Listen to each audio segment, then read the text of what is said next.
So Konami are giving away 5 epics. There's 50 players in the pack, and as you can see, 17 free spins if you log in every day and do the objectives. So I'm going to give my advice on training guide, which skills to put on, what builds to use, and which players I think are to pick out of the packs. Starting off with Cafu, I think this guy is just a solid defensive attacking fullback. I don't know if that makes sense, but he's a guy that you use as an attacking fullback, but he's going to be very solid for you defensively. It makes sense, the type of player he was. Just a well-rounded guy. You can see though, we did put 15 points into defending. You could do a different build, I'll show you in a sec, where you don't put that much in and you make him attacking. But trust me, overall, I do think the defensive build is the best, because if we do take the points off the defending, and let's say it's like that, if you give him the dribbling, I know that's very high dribbling, but I've used this guy in the game before. If you give him high dribbling, I don't feel like it makes him too effective, so I would just go for the defending points and then get that dribbling to 80. 80 is how fast you run. Sorry, dribbling is how fast you run with the ball, so we'll be able to run down the flank very nicely. If we look at his skills, alright, so his skills I recommend on Cafu are double touch, soul control, just because he already has flip flap. So you give him double touch, you give him flip flap, and or sorry, give him soul control, you get level 3 double touch, one touch pass, and then for the last 2 skills, you've got a choice between 4. The list I have is trackback, aerial superiority, true passing, and blocker.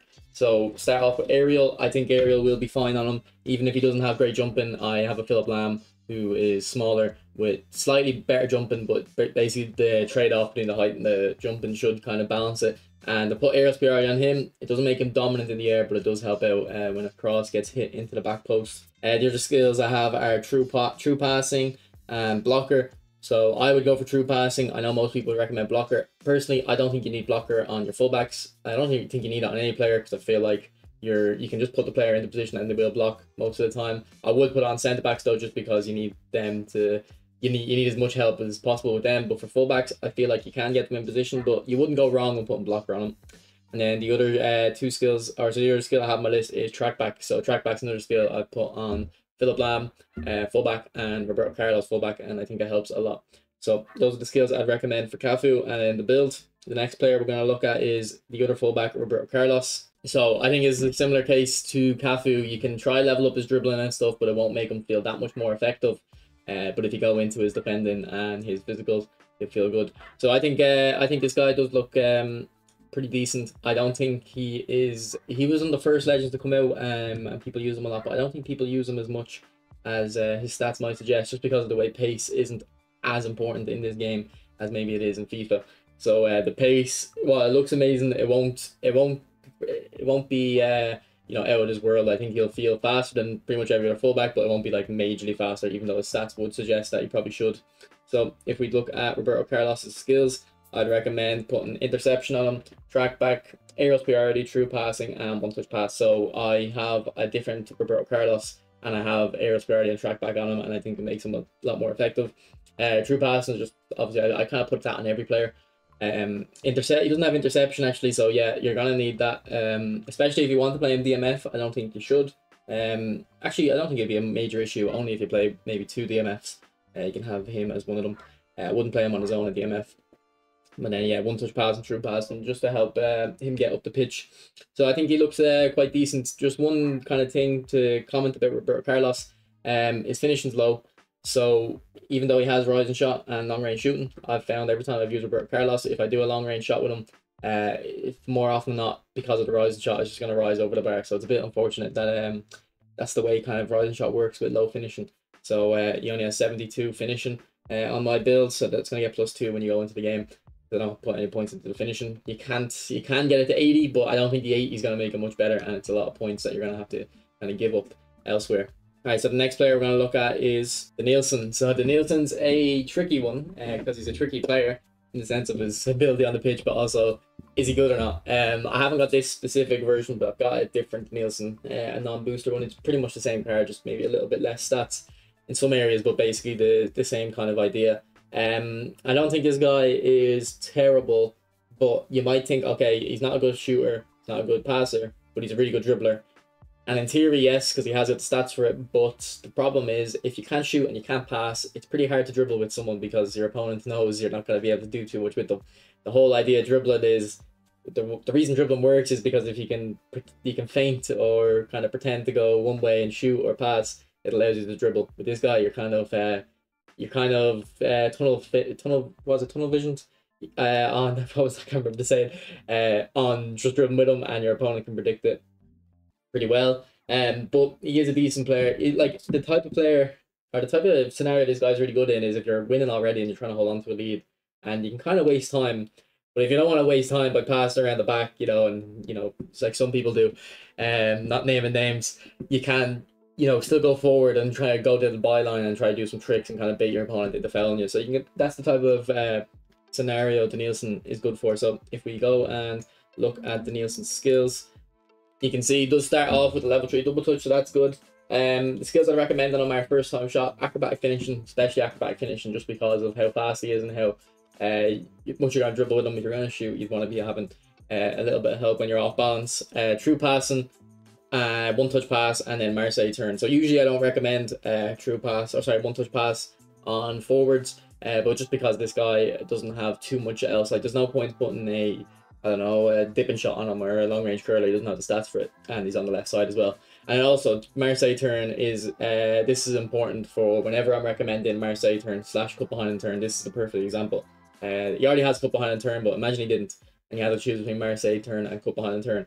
Because he's out wide and he's stuck out wide, Marseille turns better because it'll allow you to cut inside a lot more effectively, whereas cut behind and turn is more like a cut behind and turn is you do the cut behind turn and then shoot or pass. If you cut behind and turn with Danielson out wide, you don't want to pass with him, or you're going to be too far to shoot and you won't have the stats for it. So it's not that you can't shoot off a cut or you can't dribble off a cut behind and turn, but that's when it's most effective, because you've got that half second where the defender is completely blindsided and you have a free shot and goal or a free passing lane. Alright, so the next player we'll look at is Stoichkov. Yeah, that's how you pronounce it. I think Stoichkov, I think it's actually similar to Roberto Carlos. He's quite fast, but pace isn't that important in this game, and unfortunately he doesn't have good tight possession. We actually have one more point to put on there. We'll put it in there. So like you can imagine looking at him, okay, he's fast, he'll get on the end of the passes, but you know how passing works in this game, how pace works. I don't think it's going to be too effective. But he should be a clinical finisher. He has got a 90 curl. Most top strikers actually don't have a high curl. They have the 80 curl. Look at Romario, look at Rumi, look at all your top strikers. They usually have low 80. So this one's kind of unique in that way. So his finesse shots should be effective. And I've talked about with Eto'o how Eto'o's finesse shots are very effective, but he doesn't have good curl. So kick and power is what's important for in the box finesse shots. He has the kick and power, but he also has the curl as well with high finishing. So I would imagine if you're using this guy, finesse shots should be effective. But what's most importantly for that curl, he has outside curler. And while I don't think for normal finesse shots, curl is too important, for outside curlers, I think it's the most important stat. So the high curl on him should suit the outside curler. So if we look at his skills, you can see here he doesn't have double touch, so you're going to want to slap that on him. I'd also recommend acrobatic finishing. Pretty much every striker should have it. Then I go for long range shooting and long range curler, just because he has the kick and power and the finishing for the long range shooting, and then he has the curl for the long range curler. And then for the last skill, again, actually what I was talking about with Danielson, it's either cut behind turn or Marseille turn. I'd recommend cut behind turn for the reasons I mentioned. But you can play left wing and right wing, so if you want to play him there, probably go for Marseille turn instead. But the last player we're going to look at is Van der Vaart, and I actually have this Van der Vaart, so I've got a good idea of how he is. I've played 62 games with him, and I know he doesn't have many goals or assists, but I actually think he is quite an effective player. So this is the build I went for. You can see here it's very well rounded. He's kind of got good stats everywhere. The lowest stats are heading and dribbling and attacking awareness for his attacking stats. I don't think attacking awareness is that important. Heading's obviously just useless. I have Morientes with 101 heading, still can't score a tap in header. And then dribbling low, so he won't be fast on the ball, but that's not the type of player that you should be anyway. And he has got really good acceleration and kick and power, so you can beat a man and then hit a shot hard. So this is the player progression, so I've got another points. And then for the skills, so the skills I have on him are the ones I definitely recommend are double touch and flip flap, just because he has the very high weak foot. Where's very high weak foot? Yeah, very high weak foot. He's got that level 3 double touch. You can do the double touch shot. Should talk about that in that Franquinho video if you haven't checked that out. Then the skills after that, acrobatic finishing, very important, as I've talked about before. Rising shot is good for him because he's got the high finishing and the high kick and power. Another thing actually, he's got outside curler, so his knock-on finesse, if you play him on the left, won't be it won't activate because he's going to hit it with the outside of his foot. So that is an issue with the card, but he has got really high curl. So if you do get an outside curler kind of in the box near it, he will be very effective at that. The only skill here I wouldn't really recommend is cut behind and turn. If there was a skill I'd put on instead, it would probably be a weighted pass, first time shot, just to help him be that little bit more meta. So if he's starting off positions, he can only play left wing, left mid, and yeah, they're the only ones he can play fully proficient, and AMF actually, sorry. So I would play him at AMF. I think he would be best at right wing actually, to be honest, but at left wing he's a bit wasted just because the outside curler is annoying for his lack of knock-on finesse, because if you look at his stats, he should be the perfect player for that. So overall, it's a decent pack. Who are the best players in the pack? To be honest, I think Cafu would be the most reliable. Roberto Carlos would also be good, and then Van der Vaart is a reliable player.